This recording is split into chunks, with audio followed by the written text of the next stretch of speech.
Assalamualaikum warahmatullahi wabarakatuh. Pemirsa, senang sekali saya Antung Nurhami dapat kembali menjumpai Anda dalam program Dialog. Pemirsa, COVID-19 masih terjadi di Indonesia dan angkanya terus bertambah setiap hari, khususnya juga di Kalimantan Selatan.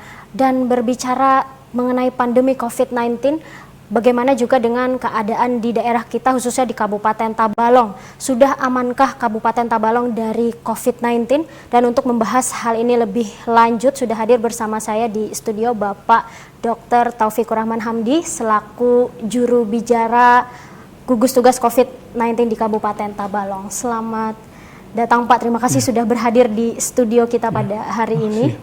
Baik Pak, berbicara mengenai keadaan Kabupaten Tabalong terhadap pandemi COVID-19, bagaimana keadaan Tabalong saat ini Pak? Baik, perkembangan kasus COVID-19 Kabupaten Tabalong sampai pada hari ini ya adalah untuk pelaku perjalanan memang mengalami peningkatan. Dalam hari ini kasusnya berjumlah 319, jauh meningkat ya. Kalau kita bicara seminggu sebelum Idul Fitri ada sekitar 200-an, jadi lebih 100 lebih meningkat. Kenapa demikian? Karena kita melakukan screening di beberapa titik perbatasan. Perbatasan ya, Pak? Ada 7 pos yang kita lakukan. 7 Nah pos. disitulah yang menyebabkan penambahan lebih 100 pelaku perjalanan yang ada di Kabupaten Tabalong. Dalam seminggu terakhir Pak ya? Betul. Dan perlu saya informasikan bahwa di samping mereka di screening, mereka juga ada beberapa yang dilakukan rapid test dengan standar atau SOP orang yang terdeteksi suhu badannya di atas 38 derajat. Jadi ada beberapa. Namun secara umum hasilnya adalah non-reaktif. Jadi artinya masih aman untuk pelaku perjalanan. Artinya juga di perbatasan memang ada screening Pak ya? Betul Tidak sekali. hanya menjaga perbatasan, namun juga di rapid test begitu. 3 hari sebelum Lebaran kemarin. 3 hari sebelum Lebaran. Kemudian untuk kasus ODP memang ada sedikit meningkat ya. Kalau sebelum Idul Fitri ada sekitar 8 kasus, sekarang sudah ada 11 kasus ada ya. 11 kasus. Tapi ini karena diakibatkan pelaku perjalanan yang mungkin ada gejala ringan ya, sehingga kita masukkan ODP dan yang bersangkutan harus karantina mandiri selama 14 hari. Itu dari sisi ODP. Nah, yang perkembangan pada hari ini masalah PDP. PDP? Ya, jadi PDP kalau 2 hari yang lalu tercatat ada 4 orang PDP kita, yaitu dengan 2 PDP yang dirawat di rumah sakit ya, karena PDP berat. Kemudian ada 2 orang dengan PDP ringan yang kita rawat di unit isolasi. Namun pada hari ini PDP menurun menjadi 2 orang saja, yaitu yang di isolasi kita dengan PDP ringan, dan masih menunggu hasil konfirmasi hasil swab testnya. Nah, sedangkan yang di rumah sakit Ulin, kita sampaikan bahwa PDP yang di Ulin sudah dikonfirmasi dengan hasil swabnya 2 kali negatif. 2 kali negatif. Nah, jadi pasien kita yang berasal dari Haruai yang dirawat di Ulin dengan PDP sudah dinyatakan sembuh, sehingga hilanglah PDP kita di rumah sakit, dan begitu pula PDP kita yang di rumah sakit Maburay. Jadi PDP tinggal 2. Nah, yang jelas dari data yang selesai karantina untuk ODP itu sudah berjumlah 348 orang pada hari ini. Yang sudah selesai karantina. Ya, seperti itu. Jadi itulah gambaran perkembangan kasus di Tabalong. Namun perlu saya sampaikan, sampai hari ini sejak kita dinyatakan 0 dari yang terkonfirmasi positif, masih belum ada yang positif. Artinya masih menunggu hasil pemeriksaan lanjut juga Pak ya? Apapun ada kabar simpang siur yang menyatakan Tabalong sudah ada yang positif lagi sebagainya, hari ini selaku juru bicara gugus tugas saya sampaikan sampai hari ini belum ada yang positif sejak kita dinyatakan 0 dari yang positif. Jadi kabar apapun yang beredar kita harap menunggu kabar resmi dari pemerintah. Betul. Pak ya. Gitu. Baik Pak, dalam waktu kurang dari 1 minggu terakhir tercatat sudah ada 3 pasien yang meninggal dunia yang dikubur dengan protokol kesehatan. Apakah kira-kira mungkin dari ketiga kasus tersebut yang berkaitan dengan Tabalong bisa dikonfirmasi seperti apa Pak mungkin? Baik, jadi saya memahami ya, mungkin ini untuk yang pertama kalinya di seluruh wilayah Kabupaten Tabalong ada penguburan dengan metode atau protokol COVID-19 yang mana petugasnya menggunakan baju hazmat sebagainya. Ini perlu saya luruskan pada masyarakat bahwa pasien-pasien kita yang mungkin dirawat di rumah sakit ataupun yang sedang dalam penelusuran untuk konfirmasi positifnya, misalnya masih dalam status ODP ataupun PDP. Nah, tatkala pasien itu meninggal, kita harus melaksanakan protokol COVID. Karena seluruh petugas baik itu dalam proses pemulasarannya sampai penguburannya itu harus menggunakan protokol COVID, dan salah satunya adalah menggunakan baju hazmat tadi atau APD. Nah, jadi saya sampaikan kepada masyarakat, sebetulnya hal itu adalah hal yang biasa. Jadi karena kasus pertama kali ini mungkin kita masih kagok ya dengan hal tersebut. Tapi saya harapkan ke depannya kalau misalnya ada seperti sebagainya lagi, mohon satu hal, jangan berasumsi itu adalah kasus yang positif COVID. Sekali lagi saya jelaskan, positif hanya akan kita umumkan secara resmi dan itu melalui hasil pemeriksaan swab atau PCR yang kita lakukan. Nah, untuk 3 kasus yang tadi berturut-turut, alhamdulillah pasien ini belum terkonfirmasi positif. Namun dalam proses penelusurannya, ya masalah umur ya, pasien meninggal dan itu harus dilaksanakan dengan protokol COVID. Jadi bukan berarti pasien itu ada pasien yang sudah positif di Tabalong. Ini saya terangkan. Sebetulnya hal ini biasa di tempat lain juga seperti itu. Artinya mengantisipasi, Pak ya. Seperti asumsinya begini. Kami dalam melakukan beberapa proses tracking ataupun screening, baik itu melakukan swab, baik itu melakukan rapid test, kita lihat petugas juga pakai APD. APD berupa hazmat. Nah, apalagi dalam proses penguburannya. Jadi kenapa? Karena kan pasien belum terkonfirmasi positif. Betul. Untuk menjaga kemungkinan terjadi dan sebagainya penularan, bahkan kita sampaikan tadi dari pengelolaan kasus dalam melakukan screening semuanya, kita sudah harus pakai APD. Nah, itu juga lah logikanya kenapa kita pakai APD.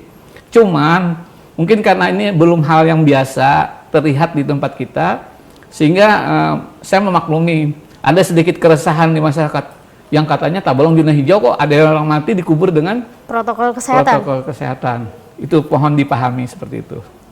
Baik Pak, berbicara mengenai 3 kasus yang tadi kita bahas, kasus pertama kan pasien yang dikuburkan di Kabupaten Balangan itu apakah sudah di swab?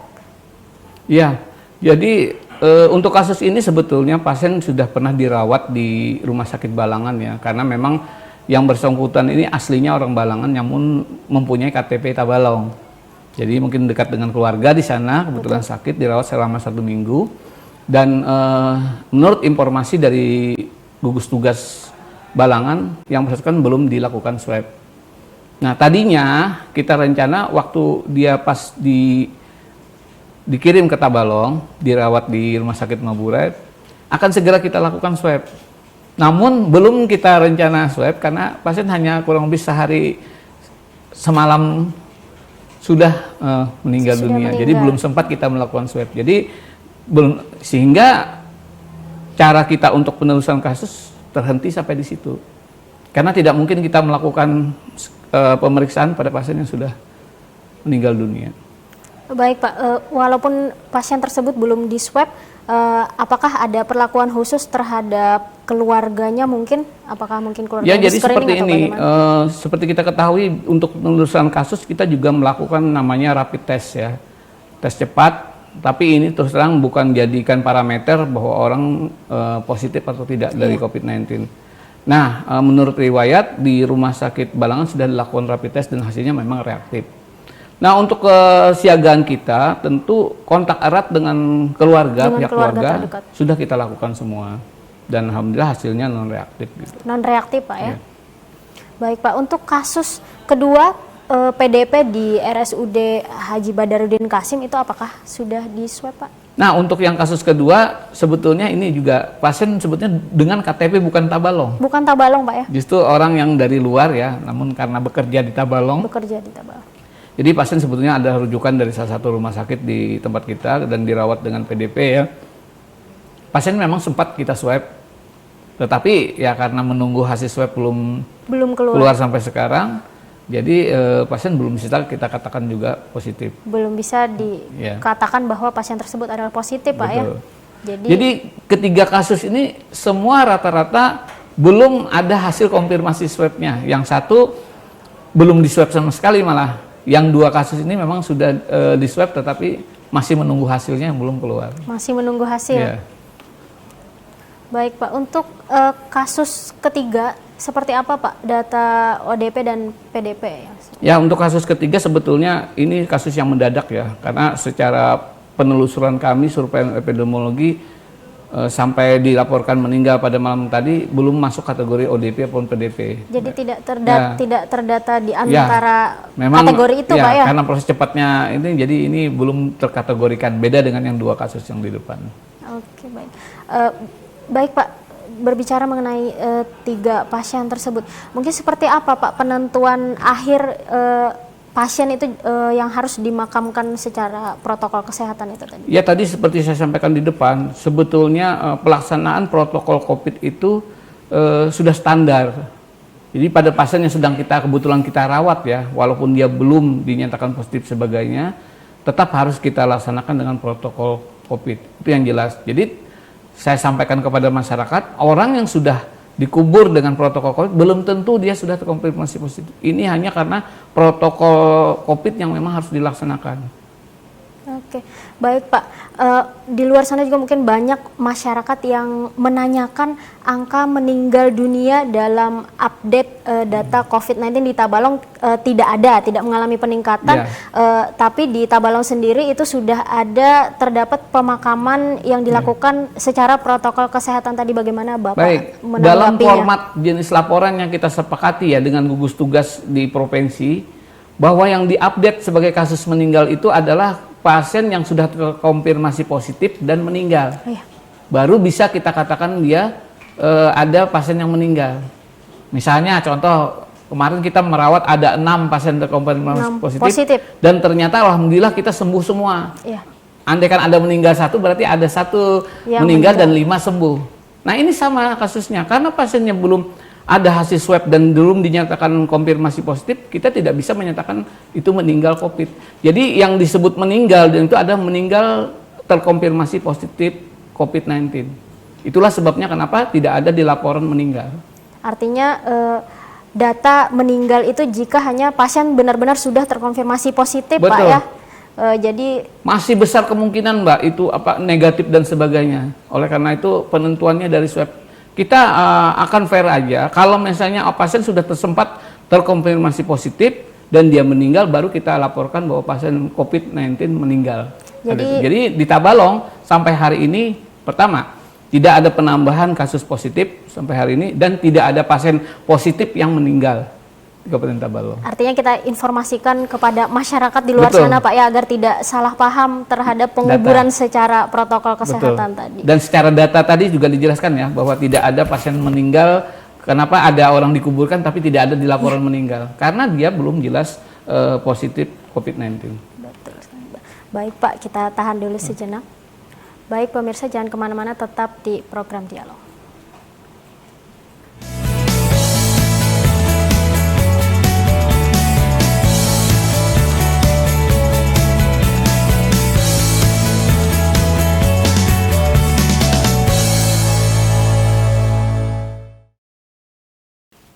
Baik pemirsa, kembali dalam program Dialog dan saya akan kembali melanjutkan perbincangan saya bersama Bapak Dr. Taufikur Rahman Hamdi.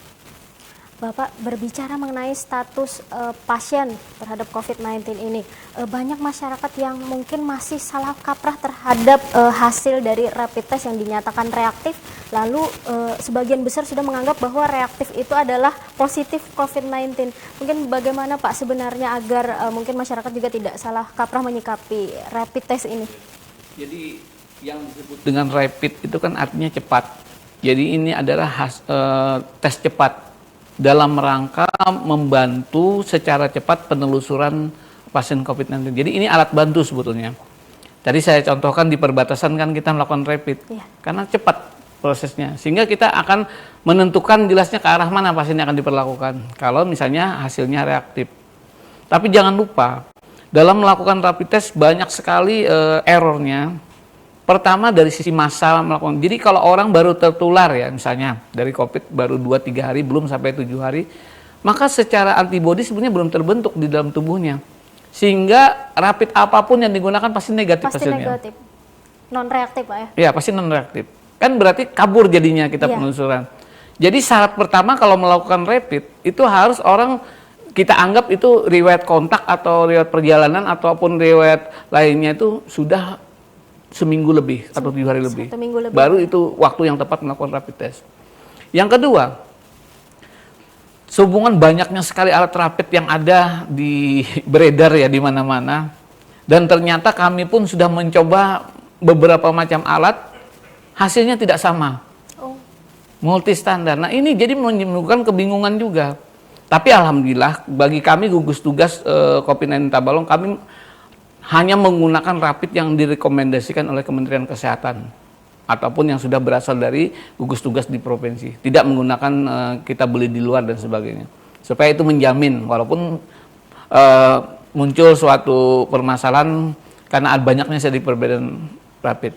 Oleh karena itu melihat situasi begitu, janganlah sekali-sekali menstatement atau menjudgment seseorang positif COVID-19 apabila hasil rapidnya reaktif. Karena itu masih baru awal perjalanan yang harus kami telusuri selanjutnya. Orang yang reaktif pasti akan kami sikapi dengan swab dan sebagainya. Sebagai logika, aturan sekarang penerbangan ya, ataupun ke daerah yang lain, kalau dulu syaratnya untuk kita memasuki satu daerah, contoh Jakarta, itu adalah surat keterangan hasil rapid negatif. Betul. Mohon maaf, baru beberapa ini sudah ditetapkan rapid tidak dipakai lagi. Tidak dipakai lagi. Karena mereka hanya mengacu pada hasil PCR negatif atau swab negatif. Jadi mohon maaf, misalnya Mbak Rahmi mau berangkat ke Jakarta, naik pesawat, harus ada surat keterangan PCR negatif atau swab negatif. Karena rapid tidak dianggap lagi. Bayangkan. Nah ini artinya betul karena pemerintah sekarang menggunakan rapid hanya sebagai alat bantu saja, bukan untuk judgement seseorang apakah terkonfirmasi positif atau tidak. Nah sekali lagi makanya masyarakat, kalau orang dirapid dan dikabarkan hasilnya reaktif, tunggu dulu. Jangan langsung menjudge orang itu. Ini seperti kasus ya beberapa hari yang lalu yang terjadi ya, saya sebut saja di daerah Sukamaju. Betul. Orang yang baru reaktif rapidnya, tapi sudah heboh masyarakat. Sudah menyebar bahwa dikatakan positif, padahal baru dari rapid. Itulah. Pak, ya. Jadi saya perlu jelaskan kenapa orang ini kami tarik ke isolasi supaya tidak menimbulkan keresahan di mana. Dan akan kami buktikan kalau nanti hasil swabnya negatif, mereka akan kami kembalikan lagi seperti semula dan jangan sampai ada yang beranggapan mereka positif. Kasihan orang yang sudah dianggap seperti itu. Jadi tolong mohon maaf. Bayangkan kita sendiri gitu loh, kalau kita rapid reaktif dan kita akan dipojokkan atau dikucilkan gara-gara hasil rapid itu sangat tidak tidak beralasan gitu loh. Yang ada membuat orang tersebut malah menjadi down, Pak ya. Nah, jadi saya jelaskan lagi, Mbak. Jangan sekali-sekali bermain dengan hasil rapid test. Rapid test sebenarnya yang berwenang menggunakan adalah kami. Nah, sekali lagi jangan coba-coba merapid secara pribadi dan sebagainya. Betul. Sepertinya di luar sana juga sudah banyak orang menjual. Saya sudah menyampaikan, makanya silakan kalau mereka menggunakan untuk kewaspadaan diri, tapi jangan menjudge itu bahwa orang itu sudah ke arah COVID. Jadi saya sampaikan, rapid hanya alat bantu bagi kita dan kalau kita berpegang sana akan menyesatkan hasilnya. Nah ini terjadi beberapa kasus yang sebagainya kan itu baru tahapan rapidnya reaktif, belum sampai swab testnya positif. Oke, jadi bisa dibilang rapid ini sebagai sinyal awal bahwa ada virus di tubuh, tapi belum tentu virus itu adalah COVID-19, Pak. Dan itu langkah kita untuk menelusuri tindak lanjutnya. Lebih lanjut. Baik, Pak. Sekali lagi proses untuk di Tabalong sendiri untuk penentuan pasien hingga dinyatakan positif itu seperti apa, Pak? Kembali saya sampaikan, sebetulnya bukan hanya rapid yang kita lakukan. Kalau kita dalam hal ini selaku dokter yang secara klinis, ada alat-alat bantu yang lainnya, misalnya laboratoriumnya mendukung ke arah COVID, kemudian dari foto ronsennya ada tanda-tanda COVID. Jadi memang sudah disepakati jenis ronsen seperti apa yang menunjukkan gejala seperti COVID. Nah, dan gold standarnya yang terakhir adalah menggunakan swab test tadi. Swab test. Dan itu hanya bisa dilakukan oleh kita, bukan orang lain. Jadi mohon maaf, selama dari gugus tugas belum mengumumkan orang positif, janganlah mempunyai pandangan atau sinyalemen macam-macam gitu. Karena kami yang menangani kasus tersebut, bukan siapa-siapa. Apalagi menyebarkan info tersebut, Pak ya? Betul. Oke, baik. Kita tahan dulu sejenak, Pak. Baik, pemirsa, jangan kemana-mana. Kami akan kembali setelah ini.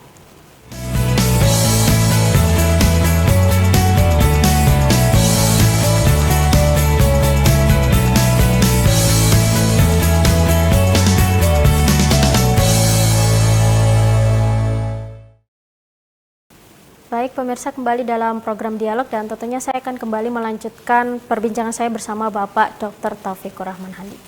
Baik Pak, banyak pertanyaan, mungkin juga kita menjawab pertanyaan dari publik bahwa apabila jasad PDP atau positif COVID-19 itu meninggal dunia, maka virus tersebut kan dinyatakan akan ikut mati juga gitu. Melihat pertanyaan itu, kenapa mayat yang dikuburkan itu tetap menggunakan protokol kesehatan dan juga disterilisasi berkali-kali, mungkin bagaimana Pak? Ya, jadi ini pertanyaan ini bagus sekali ya. Jadi itu pertanyaan dasar sebetulnya, kenapa orang harus di pemulasaran dengan cara COVID, dibungkus sebagainya. Jadi begini, kita berbicara dulu karakter dari virus COVID-19 sendiri ya. Jadi SARS-CoV virus ini hidupnya adalah di inang atau tempat orang yang jadi virus ini dia tidak bisa hidup sendiri. Harus ada, anggaplah seperti parasit ya, harus ada yang ditumpanginya. Ya, dalam hal ini adalah tubuh manusia yang dideritanya tadi. Ya, Pak. Jadi orang yang terkonfirmasi positif COVID-19, artinya di dalam tubuhnya itu ada virus. Itu ya, jelas ya. Nah, virus ini hanya bisa hidup kalau di dalam inangnya tadi. Dia tidak mungkin bebas sendiri. Nah, tatkala inangnya ini meninggal atau mati, maka dia akan mati juga. Nah, tetapi kan virus ini dia posisinya di dalam tubuh, tapi bisa juga keluar lewat tubuh kan. Misalnya di cairan mata, cairan mulut, cairan hidung, cairan tinja dan sebagainya. Nah, pasien yang positif itu atau pasien yang ada virusnya di dalam, bukan hanya di dalamnya, tapi di sekitar tubuhnya. Di sekitar tubuhnya. Di kulitnya, di rambutnya, di mata sebagainya. Kemungkinan ada virus itu. Oleh karena itu makanya mereka dimandikan secara ini, bukan hanya kita mencegah dari pasien virus yang ada dalam tubuh, tetapi yang di sekitar tubuhnya juga harus diinikan. Oleh karena itu mayat yang diperkirakan dia misalnya ada virus itu harus kita tutup pakai plastik. Tadi berlapis-lapis sampai akhirnya kotak peti mayatnya pun ditutup lagi. Jadi kita harus memastikan bukan hanya virus yang di dalam yang sudah mati, tetapi virus yang ada di sekitar tubuh jenazah itu tadi. Oleh karena itulah logikanya kenapa tetap harus ditutup dengan plastik. Kita kan tidak tahu bekas-bekas orang nih kan, baik itu di pakaiannya, di sekitarnya kan harus disterilisasi semua. Dan di bagian tubuhnya semua. Bukankah virus COVID-19 kan hanya bisa di udara dalam waktu sebentar saja. Di dalam artinya dengan suhu dan kelembapan tertentu hanya beberapa menit akan mati. Nah, kalaupun dia menempel di benda-benda kan ada periode waktu tertentu juga. Nah, begitu juga. Jadi lingkungan di sekitar tubuh itu kan juga kemungkinan bisa dihinggapi virusnya. Oleh karena itu jenazah dalam posisi di luar tubuhnya juga harus disterilkan, baik itu dimandikan dan ditutup dengan plastik tadi. Dan tentunya itu juga menjaga tenaga medis untuk ini, betul. agar tidak terpapar. Betul. Ya, itu sangat penting karena dalam proses penguburan kan tentu tenaga medis juga jangan sampai terpapar tersentuh benda-benda termasuk tubuhnya tadi yang kemungkinan ada virus yang nempel dan sebagainya. Itu. Dan kembali kita sampaikan, pasien yang dikubur tidak mungkin virusnya keluar berterbangan di sekitarnya dan sebagainya. Jadi dimanapun dia dikubur, masyarakat tidak akan perlu ada takut ada orang kalaupun dia positif gitu loh. Apalagi dia masih dalam dugaan positif atau negatif. Baik Pak, ketika pasien dinyatakan terkonfirmasi positif, apakah pasien tersebut melihat atau diperlihatkan hasil swab atau PCR tersebut? Karena mungkin ada yang meragukan hasil positif begitu. Jadi saya hanya menyampaikan ya bahwa swab itu sebetulnya yang dibaca oleh alat PCR itu adalah virusnya betul. Makanya kalau rapid hanya antibodinya, kalau swab itu memang ditemukan wujud virusnya ada di situ. Memang terfokus.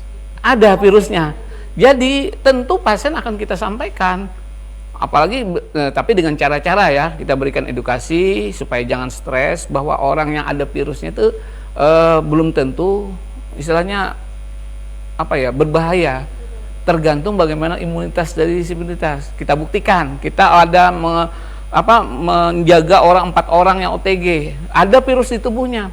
Tetapi dengan daya tahan tubuh yang kita ciptakan supaya imunnya naik ya, dengan menciptakan situasi yang nyaman, senam ya, kemudian nutrisi yang adekuat, akhirnya tubuhnya bisa mematikan virus yang di tubuh. Dan terakhir dibuktikan di swab yang terakhir sudah negatif dan berarti sudah tidak ada virus di dalam tubuhnya. Seperti itu. Jadi pasien harus betul-betul mengikuti perkembangan itu. Bahwa pertama kita harus perlihatkan tadi adalah supaya dia menyadari ada virus di dalam tubuhnya. Sehingga dia harus menjalankan kaidah-kaidah dia tidak menularkan virus ke orang lain. Harus jaga jarak, harus pakai masker, harus isolasi diri. Itulah maksudnya.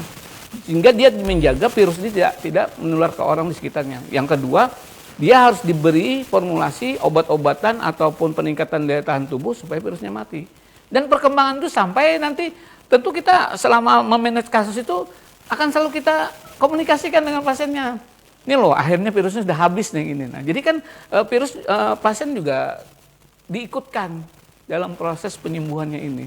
Berarti memang diperlihatkan hasilnya Iya. itu dalam bentuk surat atau dalam Ya, pemberitahuan juga hasil- sudah jelas, kita edukasi ya bahwa di dalam tubuhnya tidak mungkin kita juga menunjukkan ada virus di dalam kita sendiri kan. Dalam komunikasi kalau orang sudah positif harus pakai baju hazmat dan sebagainya, tidak bisa bertatap langsung, bicara langsung.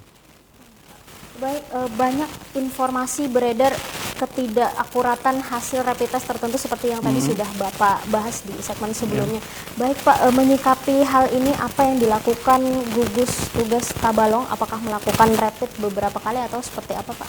Ya, jadi kami pertama menghimbau ya kepada jajaran kami, puskesmas, klinik, ya swasta sebagainya. Kalau dalam hal melakukan rapid, mending kita konfirmasi ke kami. Sehingga tidak ada perbedaan pendapat sebagainya. Sehingga jelas itu, jangan menyimpulkan sendiri.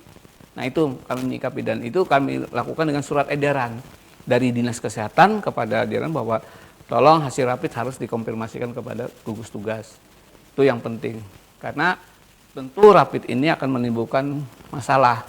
Kalau orang yang ternyata tidak reaktif dianggap reaktif gitu.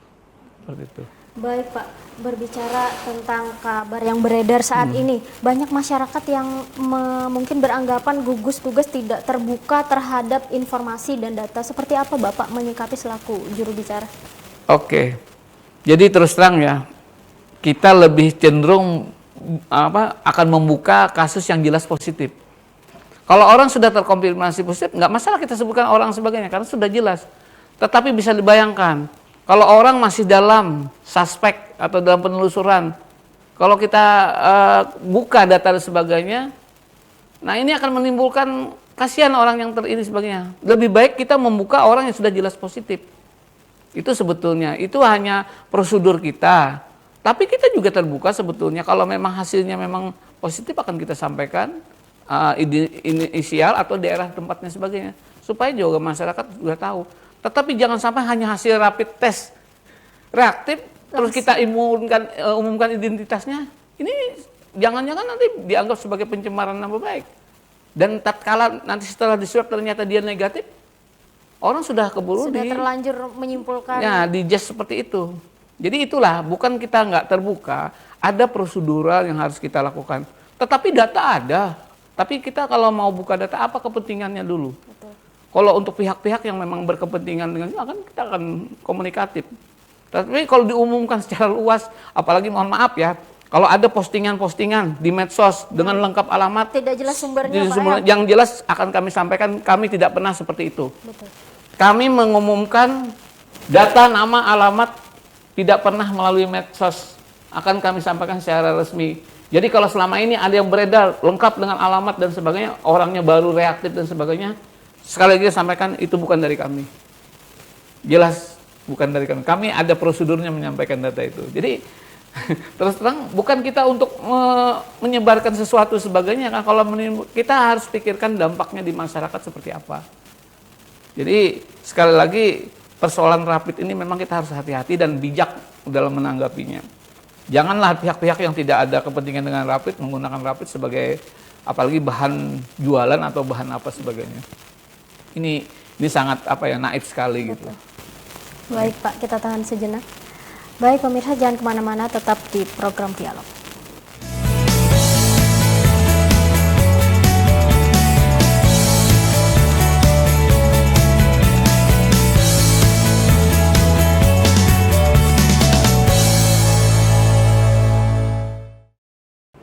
Baik pemirsa, kembali dalam program Dialog dan tentunya saya akan kembali melanjutkan perbincangan saya bersama Bapak Dr. Taufikur Rahman Hamdi. Baik Pak, hingga saat ini belum ada penambahan kasus positif untuk COVID-19 di Kabupaten Tabalong. Bagaimana seharusnya Pak masyarakat menyikapi hal ini? Ya, jadi saya sebetulnya ya si malakama. Seolah kami yang menyatakan wah ini zona hijau. Jadi kita udah bebas udah nih, merdeka. udah lebaran untuk COVID-19. Padahal itu adalah hanya pernyataan kasus ya, artinya kita sudah nol. Tetapi yang jelas seharusnya saya sudah mengingatkan tetap waspada dan tidak pernah mengubah protokol yang sudah kita laksanakan. Betul. Kami tidak pernah merekomendasikan kembali kepada masyarakat untuk berkumpul seperti biasa, kongko-kongko tidak menggunakan masker, pedagang seenaknya misalnya menerima tamu ke warung dan sebagainya tanpa ada physical distancing. Tidak pernah seperti itu. Karena terus terang, upaya kita meraih Tabalong nol itu bukan dengan sesuatu yang instan. Perjuangan yang luar biasa dari PDP ODP yang tertinggi di Kalsel ya, sampai kita jadi nol untuk kasus positifnya. Tetapi perlu diingat, meraih sudah sulit, mempertahankan jauh lebih sulit. Jauh lebih sulit Pak ya? Ya, justru seharusnya kita harus mempertahankan Tabalong itu supaya hijau seperti apa, supaya masyarakat bisa hidup normal sebagainya.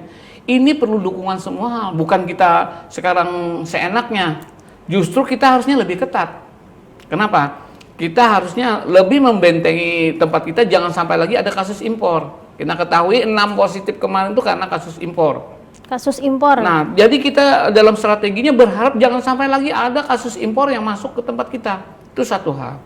Yang kedua, dengan adanya pasien yang terkonfirmasi positif sudah nol di Tabalong, bukan jaminan atau bukan berarti tidak ada karier-karier atau orang yang OTG yang pembawa virus tapi dalam kondisi sehat.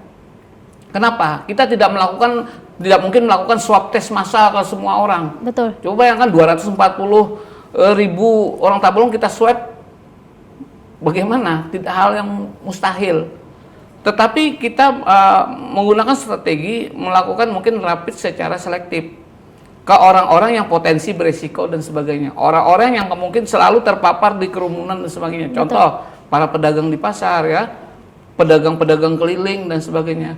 Nah, orang-orang ini akan kita waspadai ke depannya. Seperti itu.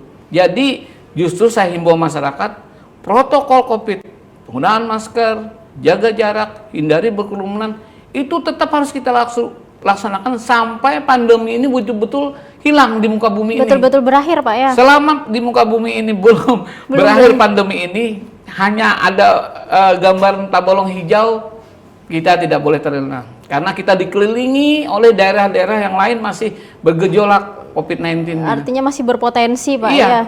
Dan kita tidak mungkin bisa menutup seketat-ketatnya Tabalong ini dari perlintasan atau orang masuk ke tempat kita. Jadi tolong tidak ada istilah euforia dalam hal ini. Betul. Tidak ada keterlenaan dalam hal ini. Nah, silahkan mungkin nanti akan melaksanakan segala hal. Bahkan barusan tanggal 20 Mei kemarin, Menteri Kesehatan mengeluarkan SK Kemenkes tentang protokol COVID-19 di tempat kerja dan sebagainya. Nah, ini akan kami terapkan di seluruh tempat kerja di Tabalong. Dalam hal ini tetap melaksanakan protokol COVID. Di dalam KMK tersebut dinyatakan wajib menggunakan masker di tempat kerja. Dan orang yang akan berurusan atau datang ke tempat kerja tersebut juga wajib menggunakan masker. Itu salah satu contohnya. Belum lagi kaidah sebagainya. Jadi tidak ada kata kita bubar nih, sudah selesai protokol COVID-19. Justru saya sampaikan, justru kita harus lebih waspada supaya mari kita sama-sama Tabalong tetap dipertahankan hijau. Mempertahankan tidak ada kasus positif lagi Pak. Betul, ya? Itu maksud kita. Baik Pak, langkah seperti apa yang dilakukan gugus tugas Tabalong untuk mencegah adanya penambahan kasus COVID-19 di Tabalong, khususnya juga yang berasal dari import case tadi Pak? Jadi sebetulnya kita bukan berarti kembali ke tahap awal ya, dalam hal ini kita melakukan screening di semua fasilitas maupun di perbatasan dan sebagainya. Tapi pada intinya kita sudah akan mempelajari orang-orang yang berisiko untuk menularkan COVID-19. Contoh, orang yang datang dari daerah-daerah yang merah, yang terdekat saja, kabupaten terdekat sebagainya, itu harus jadi jadi patokan buat kita. Yang kedua, yang tadi kita tidak mungkin melakukan rapid test massal.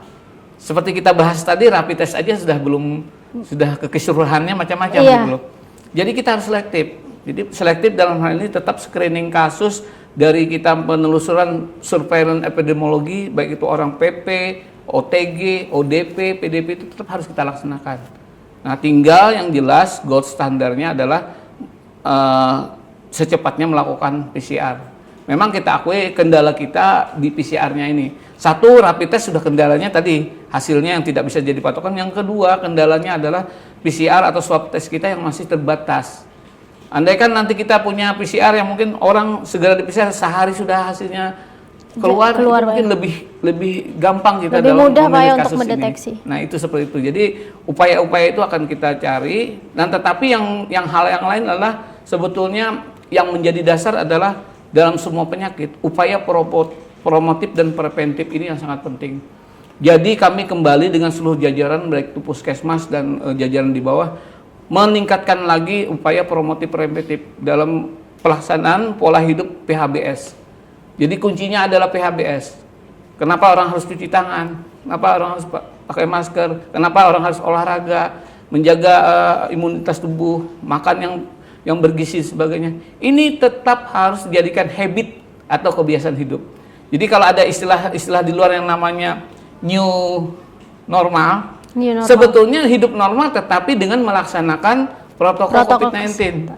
Jadi bukan new normal tapi normal kayak dulu lagi. Maksudnya normal dengan kondisi seperti ini. Silakan jalan ke pasar tapi pakai masker. Silakan berkumpul tapi jaga jarak.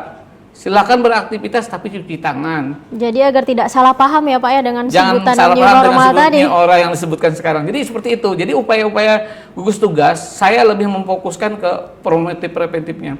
Lebih daripada kita terlalu sulit ya untuk melakukan screening dan sebagainya. Tapi yang mendasar sebetulnya adalah kesadaran masyarakat yang terpenting. Nah, inilah promotif preventif, peningkatan kesadaran. Yang kedua, pola hidup PHBS ini yang harus kita tanamkan.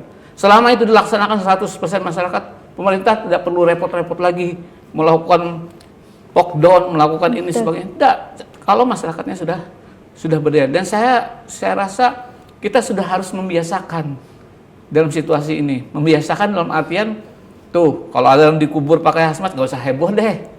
Ya, nggak usah lebay. Itu biasa karena dalam kondisi pandemi harus seperti itu. Mengantisipasi ya Pak ya. Yang penting sebetulnya bukan meributkan hal tersebut, tetapi kembali ke kita. Menjaga diri Pak ya. Kenapa nggak ribut orang nggak pakai masker? Kenapa nggak meributkan orang yang nggak jaga jarak? Itu yang harusnya jadikan suatu bagaimana kita mencari solusi bersama. Itu sebetulnya harus kita ributkan. Bukan protokol kami yang diributkan. Itu maksud saya. Oke, baik Pak.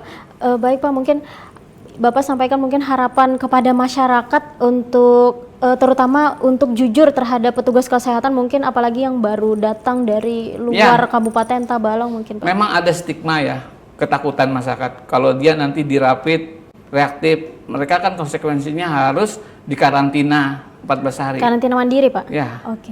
Mandiri ataupun diisolasi oleh kami. Karena menjalani itu bukan hal yang enak. Kita harus terasing, terpisah sebagainya ya. Iya. Nah, oleh karena itu kalau tidak mau seperti itu, sebetulnya asal mulanya adalah karena mereka yang tidak mengabaikan rambu-rambu protokol COVID kita itu sendiri sebetulnya. Jadi ya kalau nggak mau dikarantina ya jangan berpergian ke tempat. Kalau nggak mau dikarantina ya jangan nggak pakai masker. Iya. Kalau nggak mau dikarantina ya jangan ngumpul-ngumpul yang terlalu dekat dan sebagainya. Itu sebetulnya. Jadi sebetulnya hal tersebut disulitkan karena mereka sendiri. Nah, yang lebih susah lagi mereka nggak mau jujur gitu loh. Ditanya dari mana? Karena ini akan sebetulnya menyesatkan. Karena kalau mereka nggak jujur dan kita tidak men-screening dengan bagus dengan dia, resikonya adalah dia akan menularkan kepada anak istrinya, orang-orang yang dicintainya. Sebetulnya seperti itu. Lebih baik dia jujur di karantina dan anak istri atau orang tercintanya akan selamat dari dia. Terselamatkan Pak ya. Dari dia. Kalau dia nggak jujur, justru dia kan nanti akan biasa. Nah justru orang-orang yang terdekat dia akan ketularan dia. Jadi lebih baik jujur. Dan kalau nggak jujur, petugas juga jadi kelabakan. Banyak kan cerita tempat lain yang Betul. puskesmas tutup gara-gara pasiennya nggak jujur. Nah itu yang maksud saya seperti itu. Jadi harapan kita sama-sama kita memahami. Sebetulnya rumusnya cuma satu, kesadaran. Jalankanlah. Kadang-kadang kita berpikir ya kenapa nggak pakai masker? Ya karena nggak dikasih katanya. Jadi masker itu semacam nunggu dikasih orang. Baru Bukan makai. merupakan kebutuhan kita. Seharusnya, wah saya mau pergi nih, harus gimana caranya harus ada masker. Padahal juga sekarang harga masker sudah normal, Pak ya. Betul. Saya sangat sedih lah kalau ditanya kenapa alasan nggak pakai masker, karena saya nggak Nggak dikasih dikasih. orang, nggak punya. Bukan ada jawaban bahwa nggak punya, berarti nggak ada upaya sebetulnya. Betul. Karena nggak ada sadar gitu. Akhirnya masa bodoh lah, nggak usah pakai masker dan sebagainya. Padahal dia nggak pakai masker, dia bisa nularkan ke orang, Dan dia atau pun dia bisa juga ditularkan oleh orang. Seperti itu. Baik, Pak.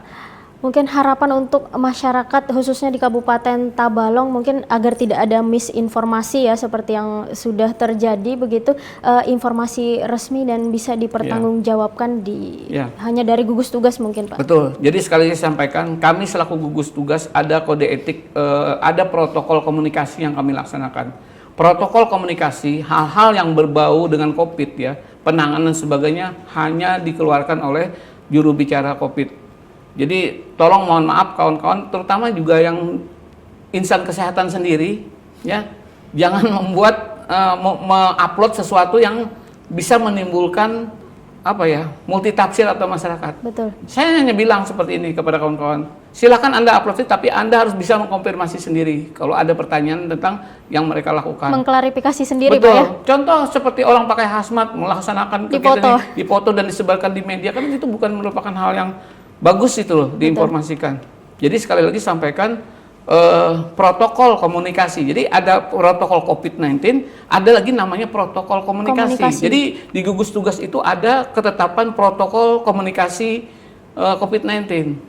Artinya kami sendiri secara pribadi tidak pernah memposting yang hal-hal seperti itu menimbulkan multitafsir tadi, Pak ya. Pasti statement saya secara resmi dalam satu press conference atau dalam suatu wadah yang jelas itu. Jadi tolong ini kerjasama kawan-kawan, daripada kita memberikan informasi hanya sekedar gagah-gagahan dan sebagainya, lebih baik kita memberikan informasi yang menyejukkan atau menenangkan masyarakat. Dan informasi juga yang masih menduga-duga namun Betul. menyimpulkan dengan cepat, Pak ya. Dan informasi yang masih setengah matang, tolong jangan dikeluarkan kepada masyarakat. Yang maksud saya setengah matang ini belum selesai prosesnya. Terima kasih. Artinya juga kepada masyarakat bahwa informasi resmi ini dan juga hanya bisa dipertanggungjawabkan oleh gugus tugas. Hanya berasal dari gugus tugas. Jadi jangan langsung bisa percaya ataupun apalagi menyebarkan, ikut menyebarkan juga, Pak. Dan statement yang menyatakan orang positif atau negatif hanya gugus tugas yang menyampaikan itu. Baik. Jadi kita tekankan sekali lagi kepada masyarakat, mungkin khususnya masyarakat Kabupaten Tabalong, Pak ya, bahwa jangan cepat mengambil kesimpulan jika informasi tersebut tidak berasal dari gugus tugas. Baik, terima kasih Pak Dr. Taufikur Rahman Hamdi sudah berbagi informasi yang sangat bermanfaat hari ini. Baik pemirsa, kembali kami informasikan dan kami himbau kepada Anda untuk tetap menggunakan masker jika berada di luar ruangan dan juga tetap mencuci tangan menggunakan sabun dan tentunya juga tetap menjaga jarak satu dengan yang lain agar kita sama-sama bisa cepat memutus mata rantai penyebaran COVID-19 ini. Saya Antun Nurahmi beserta kru yang bertugas undur diri, kami mengucapkan terima kasih. Wassalamualaikum warahmatullahi wabarakatuh.